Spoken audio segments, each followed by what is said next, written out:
What's up guys, welcome to Munchkins Gaming, where we take your gaming to the next level. This is Munchkins logging in to bring you another Dissidia Final Fantasy Opera Omnia video. And welcome to my video guide for Lulu's Lost Chapter, a new journey part 14, and of course this is going to be in the hard mode, which is the Chaos difficulty fight. Before we begin, like, subscribe if you haven't already, and without further ado, let's start this video.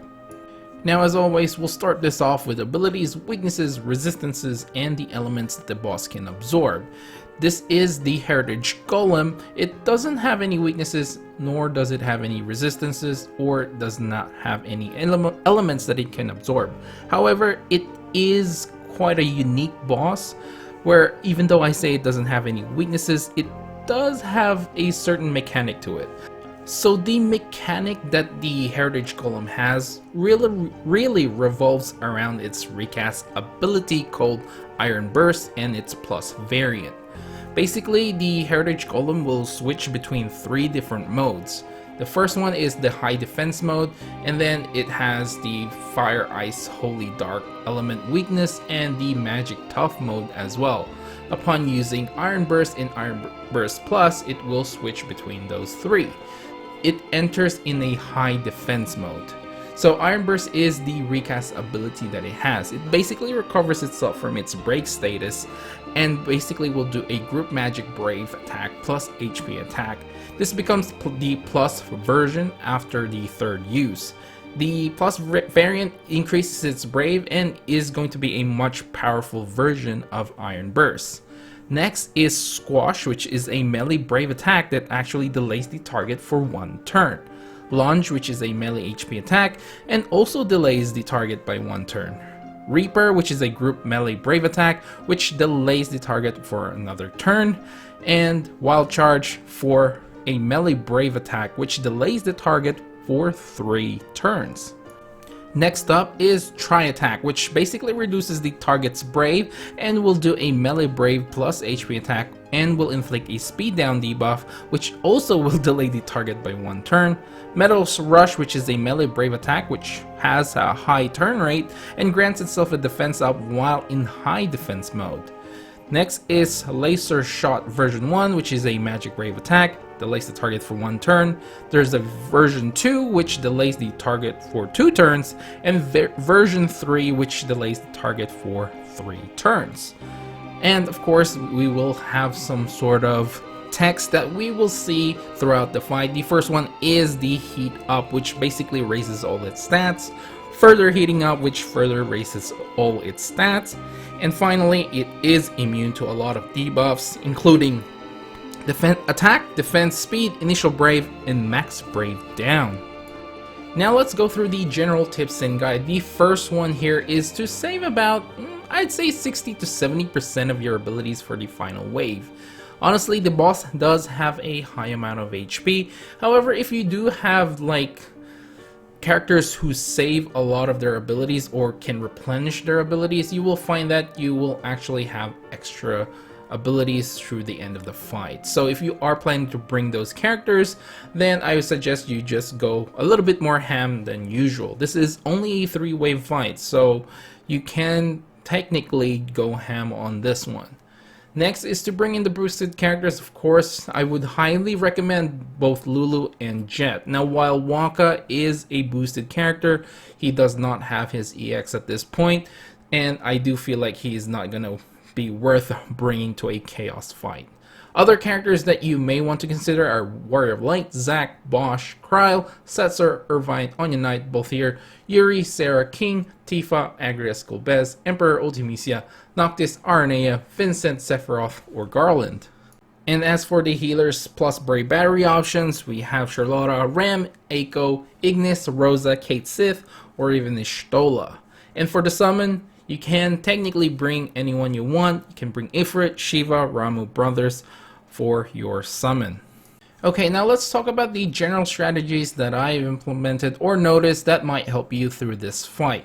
First, let's start off with your friend support. Let's pick out Aranea for this one. I mean, you shouldn't have any problems finding an Aranea friend, and yeah, basically she's really OP, so you probably want to bring your own RNA for this one as well, but that's just me if you really want to make this fight a lot easier. Of course, you can bring someone else, like maybe a Setzer support is not a bad idea either. The next one is delay is going to be your best friend. As you guys might have noticed that the boss can actually delay your characters as well. So if you can delay him, he can't delay you. Next is to keep track of what mode the boss is in. If you are planning to bring a magic DPS, just make sure Lulu is in your party. Otherwise, they will not do much damage when the boss is in high magic tough mode.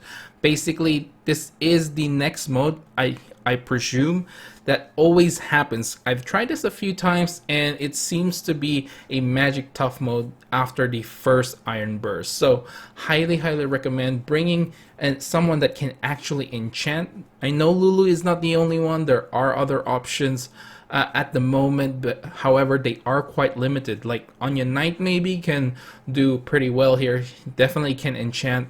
Can only last for like 10 turns of Onion Knight's turn, but it will probably do the job. Now another tip that I can tell you guys is to actually, you can bring a Dispeller here. The boss does apply some buffs to itself that will make it tankier, so if you can remove those buffs or steal them, it will greatly benefit your party. The next one I have here is to bring a tank. This is for safety reason. I would highly recommend bringing Zack, as he can actually survive a big hit. Like if the boss is max brave, basically if Zack takes that, he will live off 1 HP, and of course you can bring a healer to get those HP back up as well. Okay guys, now moving on to the possible party compositions. The first one I have for you here is the boosted team, but with Aranea. I mean, you can just consider Aranea as a boosted character anyway. She's just that OP. So this party composition revolves around Lulu, Jet, and Aranea, with Aranea support and Shiva for your summon. Lulu is here for the Imperil and Enchant.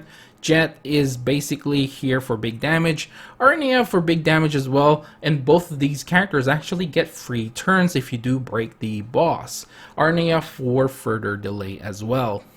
Now the next team I have for you guys here is what you guys are seeing on this video. It's Lulu, Yuri with Zack with an Aranea support and Shiva for the summon. Again, Lulu is here for the Imperil and the Enchant, Yuri for the Brave and HP regen, and of course he does big damage as well, and Zack is here to tank those big hits as well. And this actually reduces the boss's Iron Burst overall damage as well, because Zack pretty much absorbs a lot of those damage as well. So the boss doesn't gain a lot of Brave like if it actually attacks all 3 of your characters without any shields. Now the next one I have for you is Tifa, Y'shtola, and Onion Knight with an Aranea support and Shiva for the summon.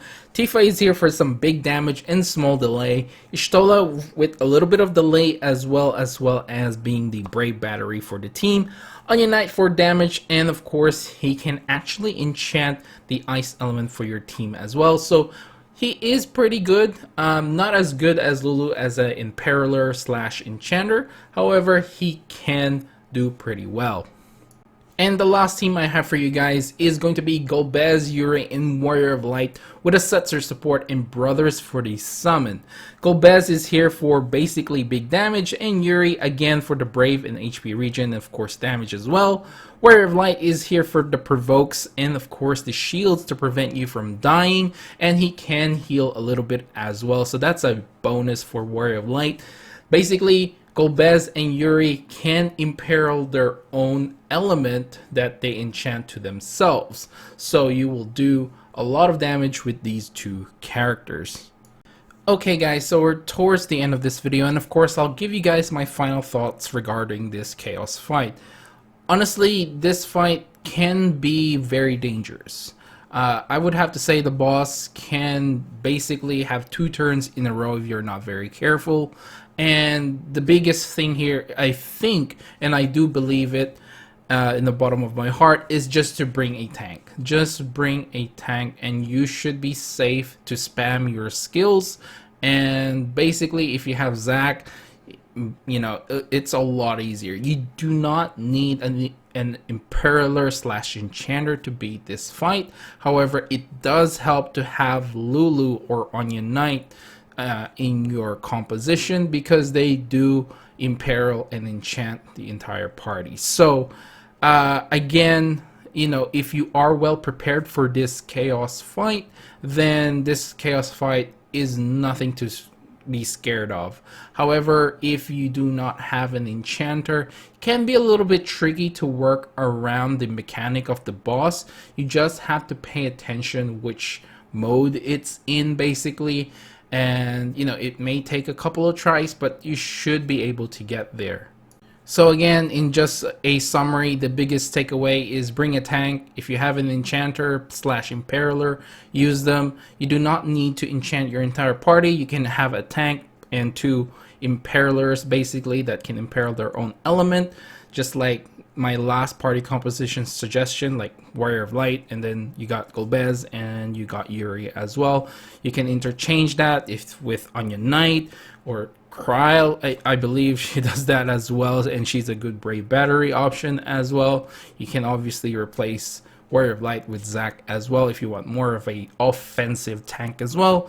And basically, this fight should be in the bag for you. I would rate this somewhere in the middle of the chaos difficulty, just because I guess the boss can be dangerous. It can delay you a lot, and it can have double turns if you're not too careful with the turn orders. So basically, that's it for this video, guys. Please do remember to click like and subscribe if you haven't already. It does help my channel to grow. For each new subscription, you guys, hit that subscribe button, I guess. And of course, it helps with the YouTube algorithm if you hit that like button as well. It does help a lot, guys. Also, make sure to follow me on Twitter and on Facebook at Munchkins Gaming. Leave down in the comments below if you have any unique teams, or whichever team you use. You can leave down in the comment below and let me know how well you did with those teams. I do like to see those unique teams though, so if you do have a unique one that I haven't mentioned here, please leave down in the comments below. This is Munchkins logging off, and I'll see you guys in the next level.